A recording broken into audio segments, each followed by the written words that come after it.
Hello, everyone. Welcome back to the AAS YouTube channel. And this is part of the good stuff. This is the AAS Journal Author Series. And I am super happy to have AJ author Leo Singer with us today. Hey, Leo. Hi, Frank.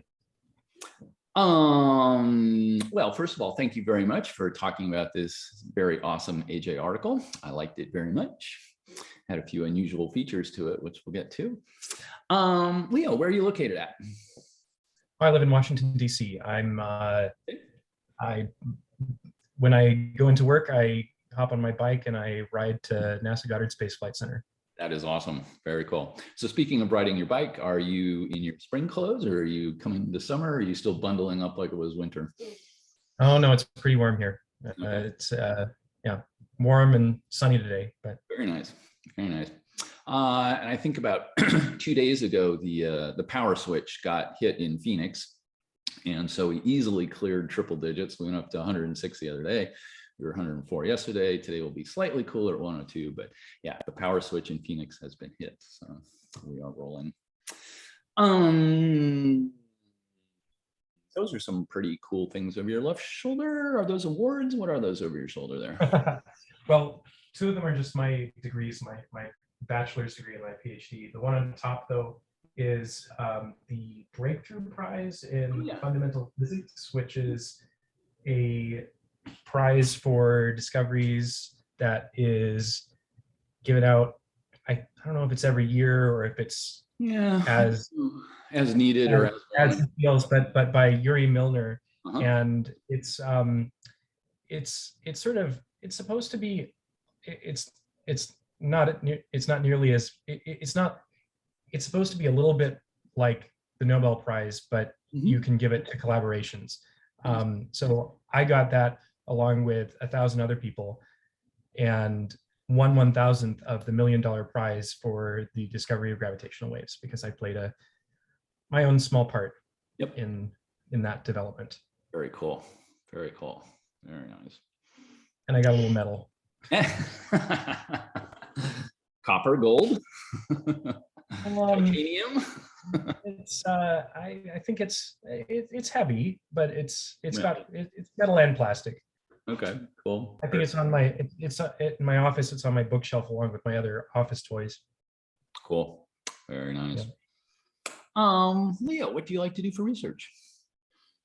Oh, well, I like to study gravitational waves and multi-messenger astronomy, and I do I do a lot of gravitational wave data analysis as part of as a member of the LIGO Scientific Collaboration, and I also work with a ground-based optical project called Swiki Transient Facility. Oh yeah. I've been developing new concepts for NASA space missions for follow-up of LIGO sources. So I do data and observation. I think a common thread of all the types, the type of analysis that I like to do allows me to take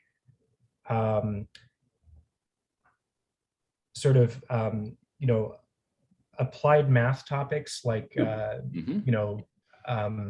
numerical integration and differentiation, and tree structures, some computer science topics like algorithms and data structures and signal processing, and I like that the special challenges that are related to working with LIGO data mean that I have to be an expert in all of those things, and I love that these are normally each of these is its own specialty, and unless you're doing signal processing or maybe in industry, maybe I guess some game programmers might do a little bit of all that stuff, but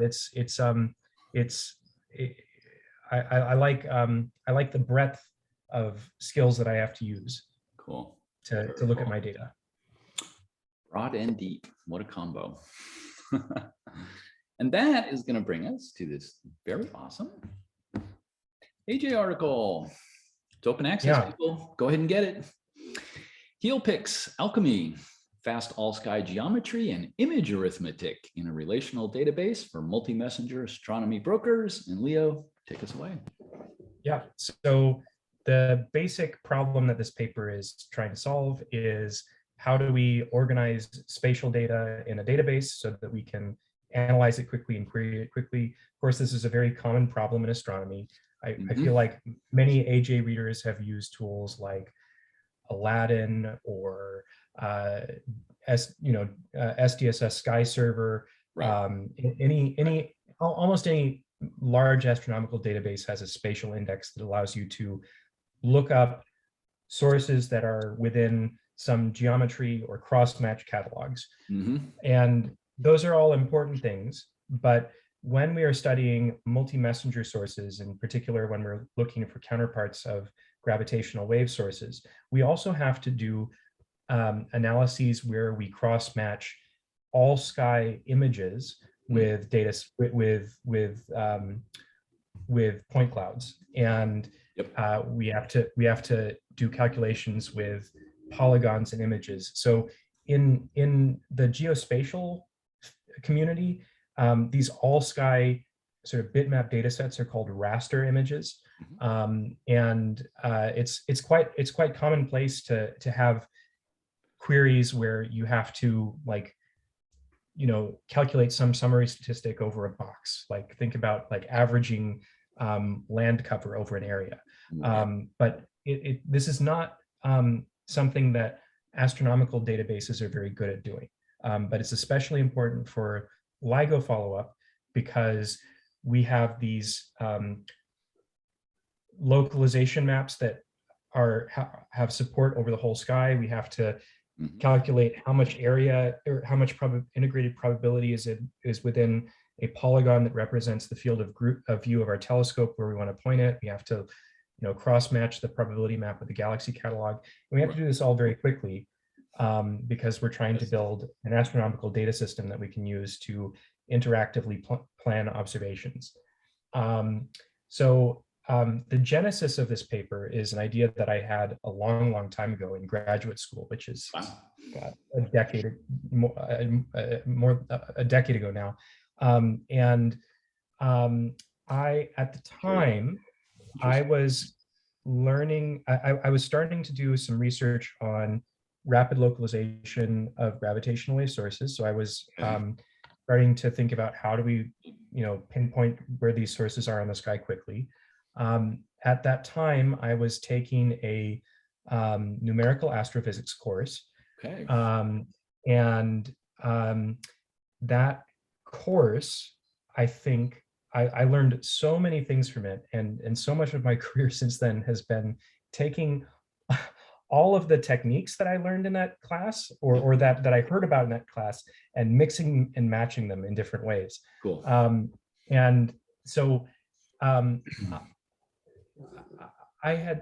of the assignments in that class was to write a quadtree, which is a data structure that allows you to rapidly look up quantities that are on a plane. And it's frequently used in astrophysics if you're doing like a smooth particle hydrodynamic simulation or any sort of particle simulation, and you need to be able to compute aggregated quantities over subspaces of your simulation. And the assignment was, so a quadtree, as the name may suggest, is a tree data structure. So there's a root node that contains the entire space. Then that root node has 4 children, which each contain a quadrant of the space, and each of those nodes is further subdivided into 4 quadrants, and so on and so forth. And so the address of any particular data point is given by the path that you take through this tree data structure to get to the cell that contains it. So the way that we were taught in this class to implement to write a quadtree is the way that I think most computer science students approach approach trees the first time that they see one. It's to actually have a sort of a linked list data structure or a class that has entries for all of the pointers to all of the child cells. Right. And so I started working on the assignment, and I was like, wait a moment, why am I bothering with this silly data structure? If I just take if I just take the entire space of the simulation, if I remap that to the interval, to the unit, to a unit square, so x goes from 0 to 1, y goes from 0 to 1, then and write down like a fixed point integer representation of the position of the x and y coordinates, that the binary x and y coordinates are the quadtree address. Yes. So the most significant bit in the x coordinate says, are you in this cell or this cell? The next most significant bit says, are you in this cell or this cell? So on and so forth. Awesome. And so I had the shortest and fastest quadtree implementation in the class, and perhaps ever in that history of that course. And I learned that in computer science, there are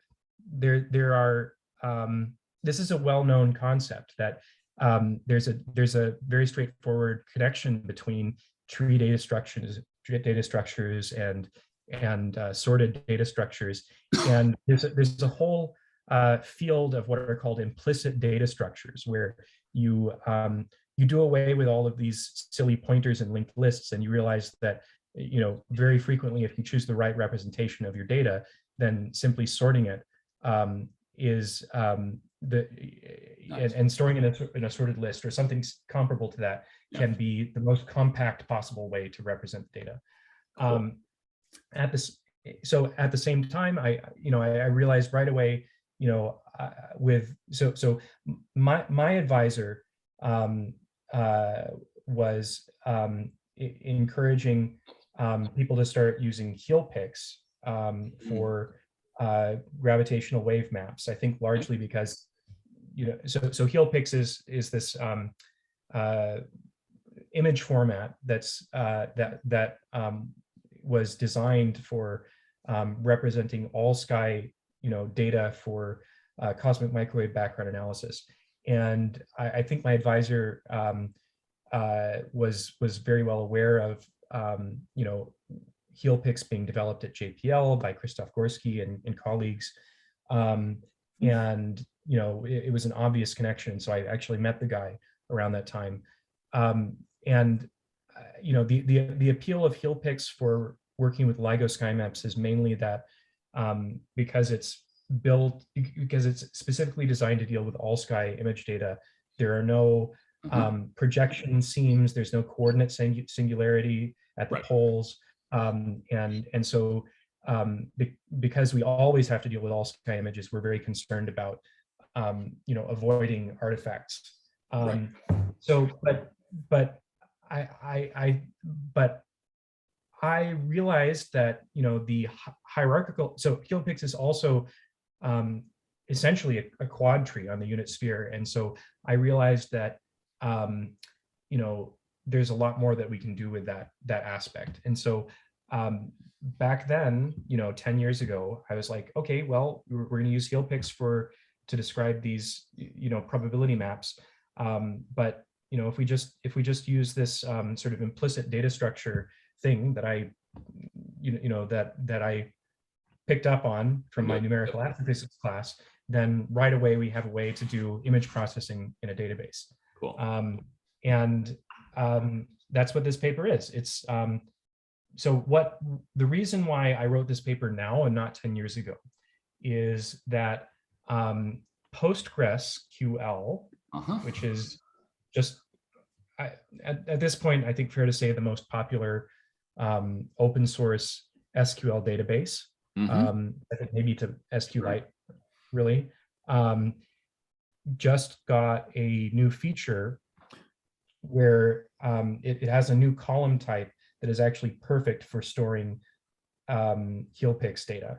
Cool. And so it became so before this, using HEALPix to do image processing in a database, in an astronomical database, would require writing a database extension in C, or would require doing a lot of additional processing outside the database to prepare the data. And the addition of this new column type allows all of that to be done in situ. Nice.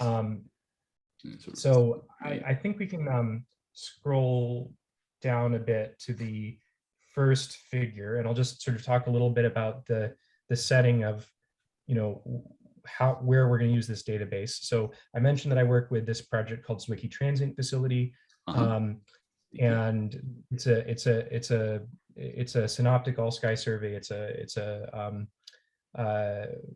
50 square degree camera on on a 40-inch telescope, and it takes pictures of the entire sky every night, or of huge swaths of the sky every night, and looks for transients. Right. And we have a piece of software called Sky Portal, which is our Marshal, where all of the data is ingested, and astronomers, all of our scientists, all the scientists in the collaboration have access to this portal, and they filter transients and look for sources that are of scientific interest to them, and they select them for further follow-up. So this is our this Sky Portal is the clearinghouse for all of the observations that we do. Actually, I'm sorry, I'm gonna ask you to go back up to the author list for a second. I forgot to give a shout out to my co-authors. Let's give a shout out to co-authors. Yeah, That's cool. That's important. Oh,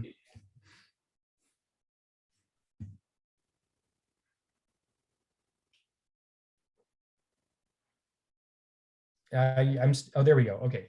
Right. So on this author list, Beep Parazin is, well, you may have graduated by now, but he was a sorry, they were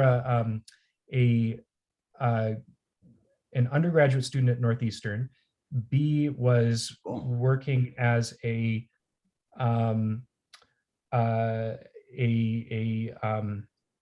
shoot, not an intern, instructor, research associate. No. It's a little bit stronger than an intern. Northeastern does these sort of, they pair up with other institutions and they're very much like work research things. Research collaboration. It's a step more formal than an intern. Co-op student, I think is the term. And B was working on, B really took this concept. He took some crappy code that I wrote very quickly and beautiful. And figured out. And well, he showed that it actually worked. He wrote a lot of the practical query. A lot of the he did a lot of the benchmarking to show that this was actually a computationally feasible approach. By the way, he got a Barry Goldwater fellowship, not for this, not exactly for this research, but for other research that we did with him that was a little bit related. Very nice. So B is up and coming. Michael Coughlin is a professor at University of Minnesota and longtime colleague and friend of mine, has followed a very similar career path to me in a lot of ways, in that he does also gravitational wave data analysis and optical astronomy, but he's a very impressive, very energetic guy. He's PI of an instrument at Kit Peak. He does like he studies CVs. He does so many different things. I can't keep track of all the different things that he does. And he's amazing. He's polyglot. Yeah, he's a polymath, I think. Polymath. And Josh Bloom, Ari Krellin Quick, Dan Goldstein, and Stefan van der Walt. These are all these folks are all at UC Berkeley, and they are in this context the software development team leaders for Sky Portal. And so, of course, Okay. Josh Bloom is very well known in the astronomical transient community, and he's one of those rare people who has amazing science and also creates a lot of amazing software, and has really made a career out of blending astronomy and data science and software engineering, and he's really one of a kind. And that's kind of why why he and his group are leading the development of Sky Portal. I just want to single out Dan Goldstein for a second. So he was a Hubble Fellow at Caltech, and he was at the time that I met him, and he actually got an even better job in industry. He's working for a company called Weights and Biases that does they make tools for machine learning. But he's I think I consider him a kindred spirit. I met him at an Aspen conference, and we wrote a paper together, not on exactly this topic, but on actually we wrote a paper that got rejected by AppJ Letters, but I think it was an amazing paper. No, it's okay. It got rejected for reasons that I understand, but it was on lensing of gravitational waves, and it used HEALPix. And I think the reason that Dan's a kindred spirit is that even though he's not a practicing astronomer at this point in his life, but at that point he was he was doing really great science, but he was an amazing software engineer, and I really get along well with people who care deeply about software and about open source and so on and so forth. And so anyway, so all right, that's my we won't get any argument from me on open source. Okay, so where were we? Right. Okay, we were taking a look at these HEALPix tiles and then the resulting GW probability map. Right. So this is just sort of illustrating the kind of raster image data that we have to deal with in Sky Portal. So this is an example. So on the top panel, this is a heat map. The redder, deeper colors represent higher probability density. So our goal is to figure out where we have to point ZTF to effectively tile this image. And in the bottom panel of this figure, this actually shows that the LIGO Virgo probability maps that my localization code that I wrote as a graduate student, and that's still being used. Those maps are actually generated using a HEALPix adaptive mesh refinement scheme. So there's more resolution only where you need it. And that's important because otherwise these maps would be enormous and very difficult to manipulate. And this is just showing that the sort of the framework, the bones on which this map is sampled. Let's see. The criteria to refine is a gradient. What's that? And the criteria to refine is a gradient. Well, the criteria is that we try to have the probability within each pixel be relatively constant.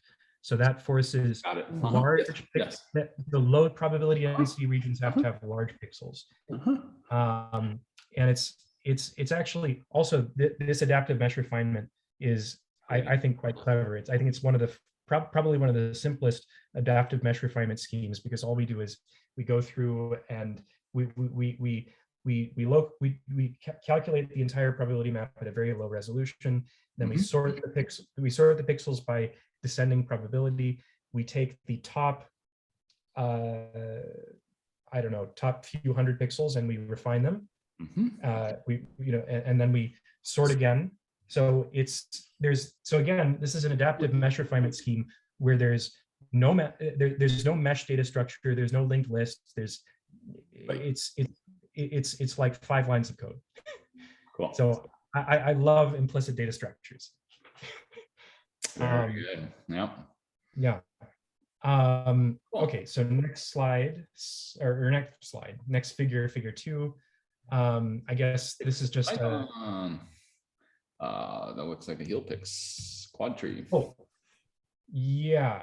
So did we skip over the Python stuff? Well, yeah. figure two just came later in the paper, but yeah, I mean, we've got the HEALPix, and then we've got HEALPix in databases, HEALPix in Python, and then yes. Right. Okay. Well, I guess HEALPix in Python. Well, HEALPix in databases. We already mentioned that, spatial indexing is a very common problem in astronomy. Lots of great solutions for that. Q3C, A3C, many others. Yes.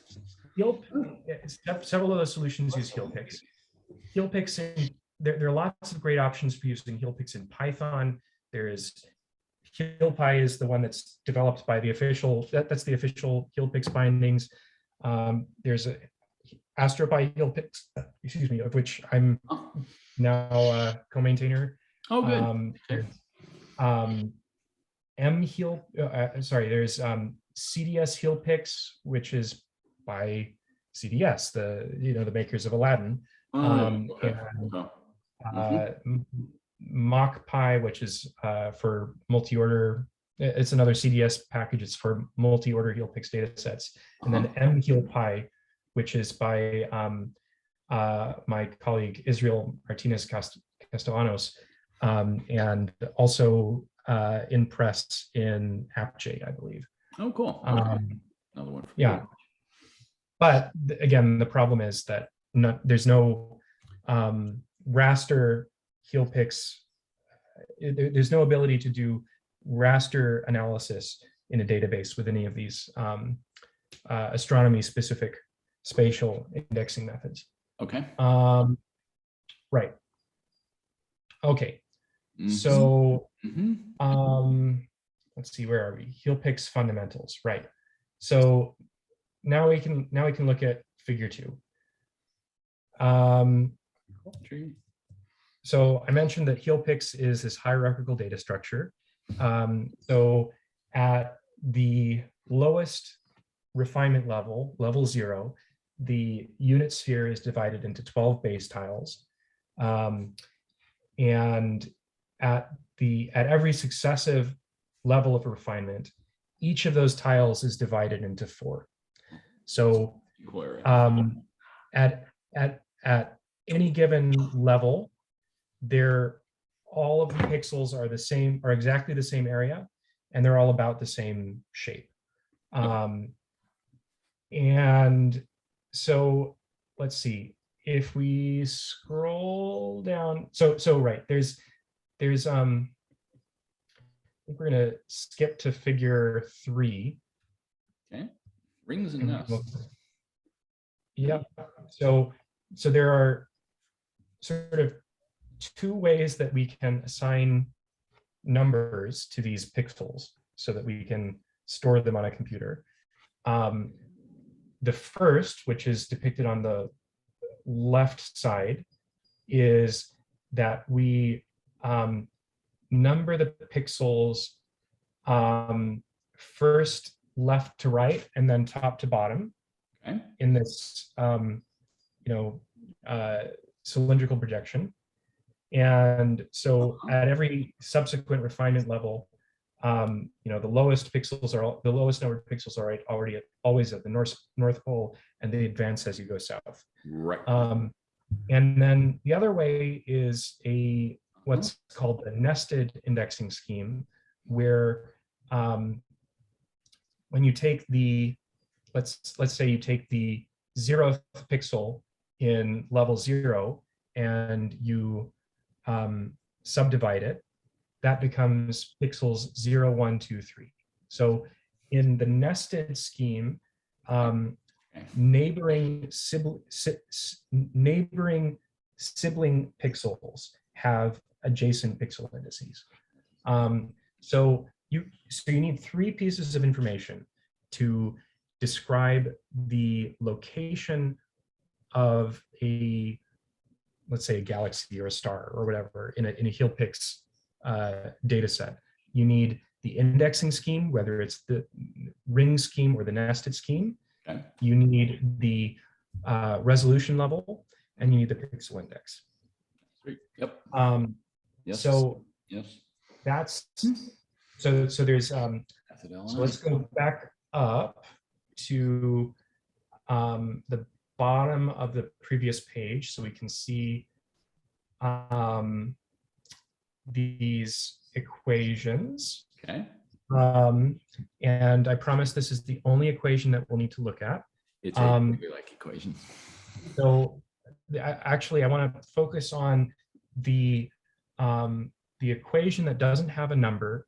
That's in the top left there, the one that says I equals, and there we go. So this is, so remember, I was describing that epiphany that I had in my numerical astrophysics class, that when you build a quadtree, the integer representation of your X and Y coordinates, yes, that is your quadtree address.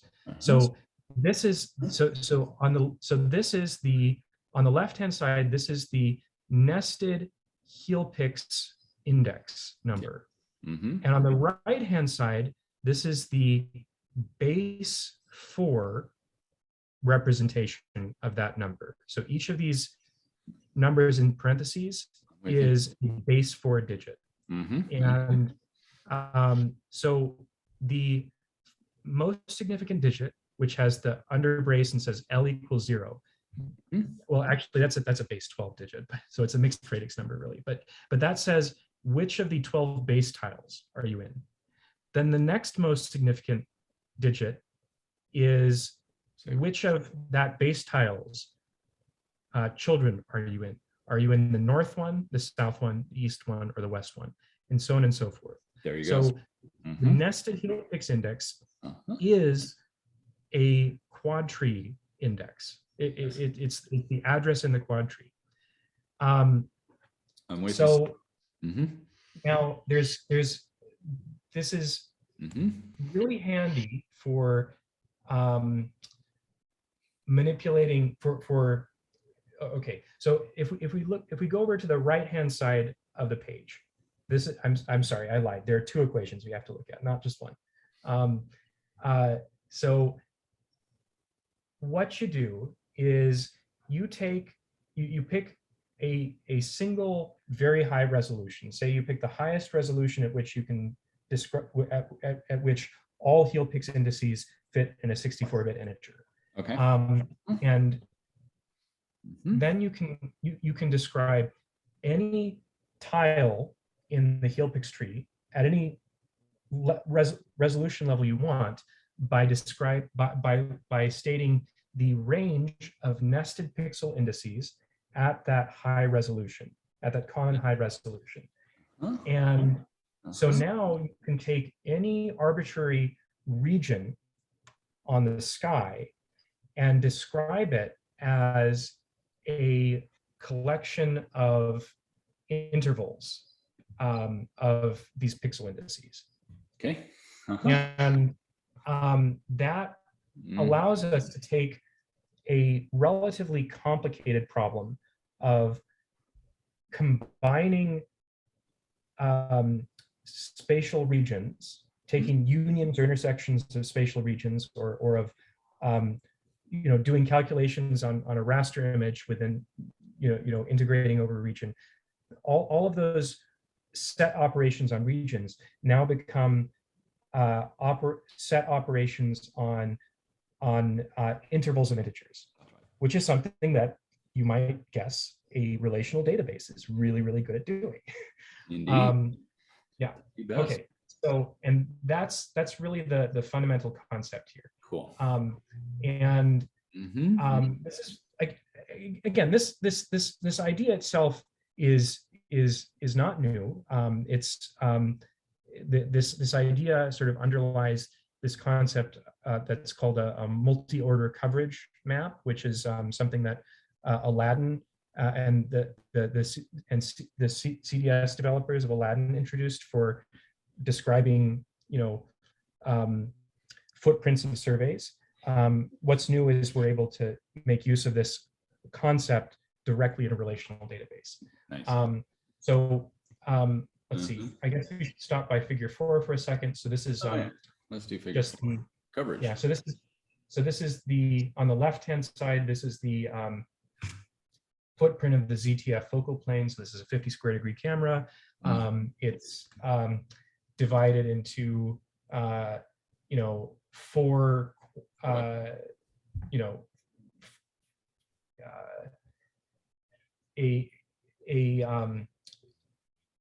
4 quadrants, and each quadrant is a 4x4 grid of CCDs. And so that's why it has this structure. If we represent this as a HEALPix multi-order coverage map, that's what the middle tile is, or the middle panel is. And on the right panel, I just zoom in and I show an example of, what are the resolution level and HEALPix indices of each of those pixels. This is just sort of what the database sees. So, okay, so what's new in, what was new this past year is PostgreSQL got a new data type called a multi-range. And a multi-range is a collection of ranges of scalars. So it could be ranges of floats, ranges of dates, ranges of integers. I think probably most users of multi-ranges are using them for things like building calendar applications. So probably dates are very frequently used. But in this case, all we need are collections of ranges of 8-bit integer or 8-byte integers. So what we did is we wrote this piece of software called HEALPix Alchemy. It is called HEALPix. It does a little. It really just has a little bit of glue code so that you can take AstroPy points and and various Python representations of regions and convert them into HEALPix and put them into a database. And it's really a very, very tiny amount of code. It's like maybe 1,000 lines of code total. It's 1,000 lines of very dense code because it's generating queries. But the reason it's called HEALPix Alchemy is that this is an extension or this is a library that is intended to be used with a project called Sql Alchemy. Sql Alchemy is a high-level object-oriented abstraction layer for dealing with databases in Python. It's very common for for web applications like SkyPortal to use what's called an object relational mapper, or which is what Sql Alchemy is, instead of directly writing SQL queries. And so HEALPix Alchemy allows you to do HEALPix queries with SQL Alchemy. So the rest of this paper is really just talking about like the anatomy of the classes that this package provides. We have some sample code. We took sort of every single query that we need in SkyPortal, and we knew we need to figure out, we need to test, is this running as fast as we want it to? Can we show this is really an improvement over doing these spatial calculations directly in Python, so on and so forth. I actually don't think it's weird to have code in an AJ paper. No, I don't think so either. Yeah, going back to that. But it is unusual. It is unusual, currently unusual, but not out of place at all. But going back to that numerical astrophysics paper, or numerical astrophysics class, I also, another formative experience that I had there is one of the assignments was we had to write a simulation of a stellar collapse. And it was, we had to take we were asked to study a paper that I think had been published in AppJ. It was not a new paper. It was, I think it was, you know, probably from the early 2000s or maybe even earlier. But it was, you know, it wasn't, you know, bleeding edge research at that point. But the idea is, you know, this paper, you know, explained the physics, and then it explained all of the approximations that were being made, and it laid out step by step how to do this very complex calculation. And so it didn't have code, but it had equations that an attentive reader could transform into code. And I absolutely love science papers that take something that is important but a little bit complicated and breaks it down step by step so that you can reproduce it. So I'll actually, a lot of my papers in AppJ and now AJ are like that. They motivate what is the problem that we're trying to solve, and then they walk through, you know, this is how we're going to do the calculation. And in many cases like this, it includes just a little bit of code so that you can play around with the analysis that I built and convince yourself that it works. Cool. So I don't think I think it's not typical. I think I love it when I see it, and I love writing papers like this. Good. I wish you many more. Yeah. So I'm not going to go through the code itself, but maybe we should talk about some of these queries and why they're important. Yeah. So this section, populate with sample data. So let's so what we're going to do is we're going to stick into this database a galaxy catalog. We're going to take the 2MASS redshift survey from Vizier. It's got about almost 50,000 galaxies. It's not that much, but it's a good data set. So we suck that in. Sure. We're going to take the footprints of the ZTF standard fields. So ZTF has a grid of fields that it revisits every night.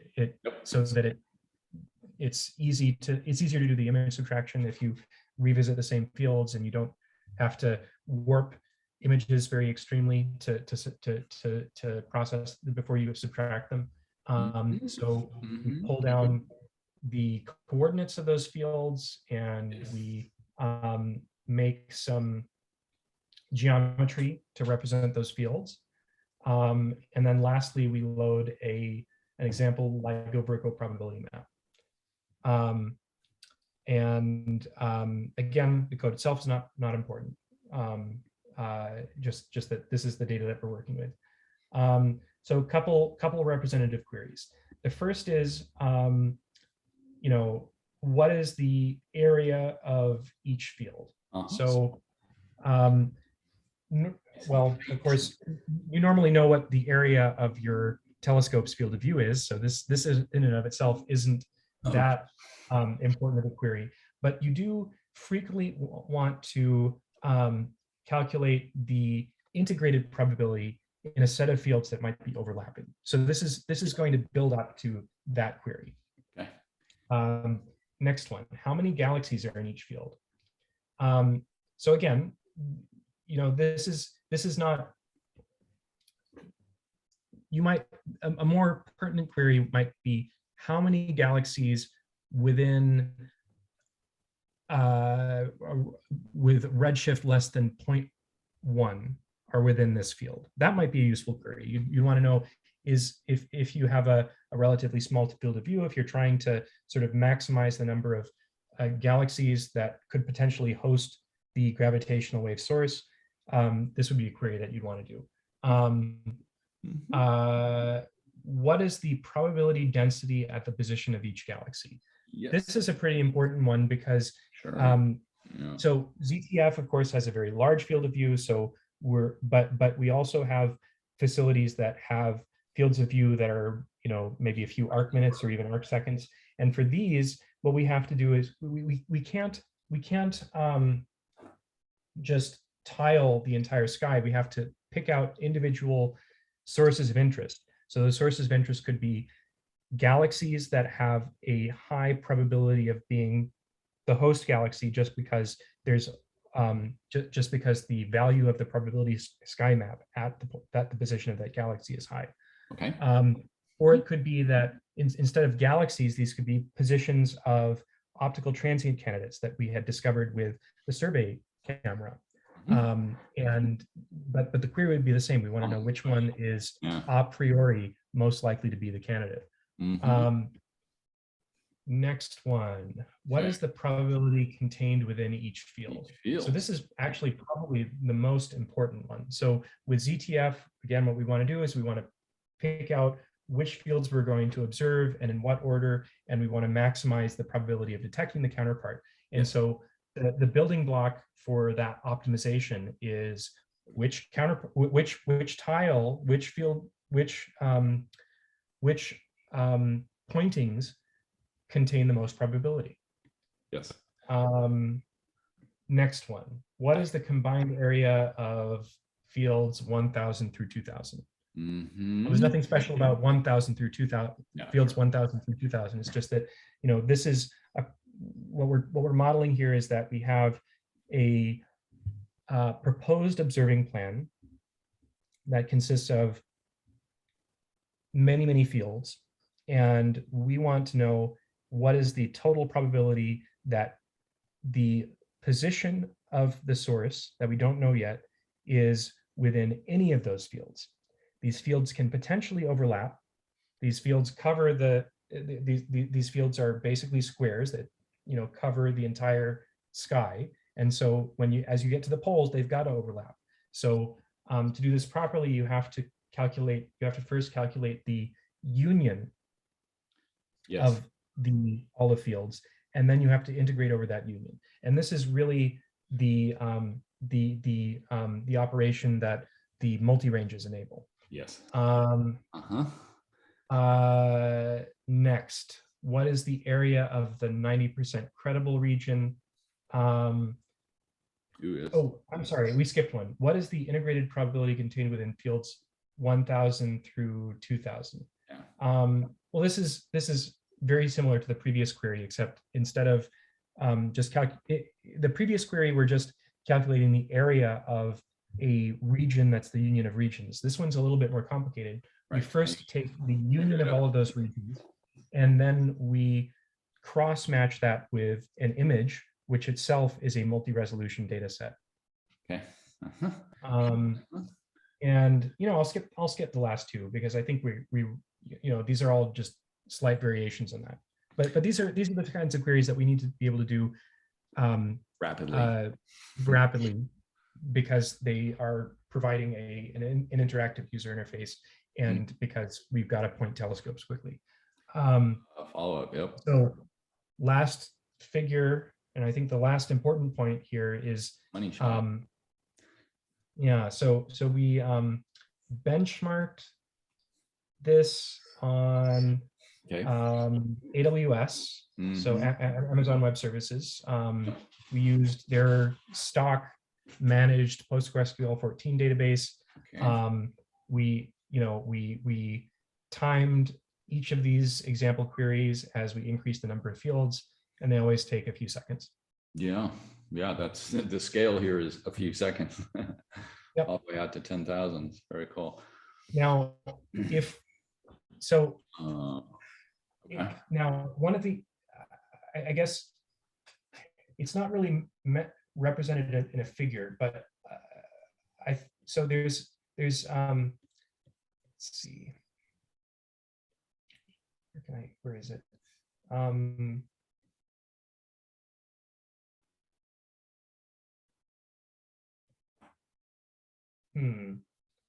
There's something in here. What are you looking for? About how this scales if you don't have all of the regions in a single table. Yeah. I'm sure it's Yeah. way. I don't recall seeing that. But, let's see what we got. Nope. Then we talk about it in the performance. Maybe it's just in the text.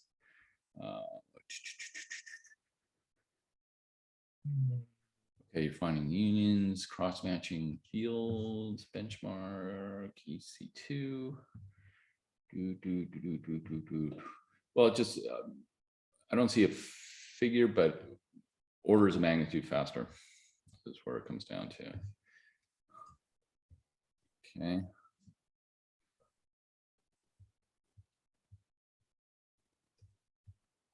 No, it's actually much earlier in the paper. It's on. I really should have put that in the conclusion. It's on page 5, right panel, just below the figure. Actually, the bottom paragraph of the left. Here we go. As well. So yeah. So this gets in. This is computer science and stuff now. This is big O notation. But yeah, should have been. So the key point is just that by putting all of our geometry in a single table in a database, we can do queries a lot faster than if we had geometry from different fields, from different regions in separate data structures. Ooh, yeah, so right. the reason is that so if we were trying to do these spatial operations in Python, we would, using MockPy, for example, we would have we would have separate sorted arrays of all of the range sets for all of our geometry, and then we'd have to combine them into a single list, sort them, and merge them. And that sorting and merging ends up being the expensive part. And the fact that we have all of our geometry from all of our regions in a single table, and we're distinguishing between which regions belong to different, which tiles belong to different regions by a key column, means that we never have to do that sorted merge. We just it's already all merged, and so this is so just by sticking everything in a database, we can be orders of magnitude faster than if you try to do this yourself. Mm-hmm. But, so it didn't make it into the conclusions, but it did make it into the abstract. Yes, and it made it into the middle of the paper where you can easily miss it. Where you pay the most attention. So it did make it into the abstract. So very cool. Very cool. Okay. Before we head on up to there, anything else you want to say on the conclusion? Oh, I suppose the most important thing is you can go get it. Yep. Here it is. There's the GitHub repo. Yep. And you can go get it. You can contribute to it. And even better. And PostgreSQL 14 is now supported on, I think, all of the major cloud providers. Yeah. Yep. Very cool. That is awesome. Very cool. Leo, thank you so much for walking us through this very awesome AJ paper. It's really great. So where do we go from here? Let's say over the next 2 to 5 years. Is there enough going on to have an Alchemy 2 in 2 to 5 years? Are there other natural or beneficial applications in addition to GW, gravitational waves? So just sure. Where do we go over the next 2 to 5 years with this technology? So, so right now, well, after I finished this paper, we then turned around and started integrating it into SkyPortal. SkyPortal is actually replacing an earlier follow-up Marshall. And so SkyPortal is what we're going to be using in LIGO's 4th observing run. Nice. I mean, we're already using it now, but we're going to be using it for LIGO follow-up starting later this year. And we think it's going to enable us to find more binary neutron star merger counterparts, because we'll be able to use our very limited observing resources more efficiently. We'll be able to sort through our candidates more effectively and separate the wheat from the chaff. We're using Sky Portal not just for ZTF, we're using it for several other survey telescopes. We're using it for a wide field near infrared imager. We're using it for, cool. We hope that, we think that this is the very best computational framework for building this type of observational astronomy data platform. And I hope that other facilities like Vera Rubin, for example, find this useful. Yeah. Mm-hmm. Mm-hmm. We have a number of coming up. Mm-hmm. I think that HEALPix, is there a HEALPix Alchemy 2 in the works?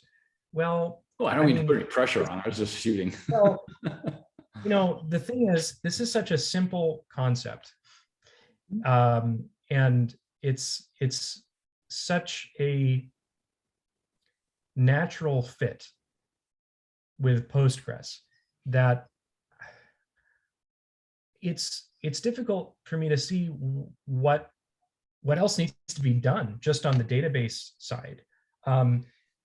At a very technical level, I know that Sql Alchemy is going to get built-in support for multi-ranges. So Postgres supports multi-ranges. SQL Alchemy is kind of ignorant of them, which is largely responsible for most of those actual 1,000 lines of code that comprise HEALPix Alchemy. So I think, I know people are working on directly supporting, bindings for that type in SQL Alchemy. They'll probably that'll probably mean that we're able to do a rewrite that makes the code even simpler. Right. I guess I would be interested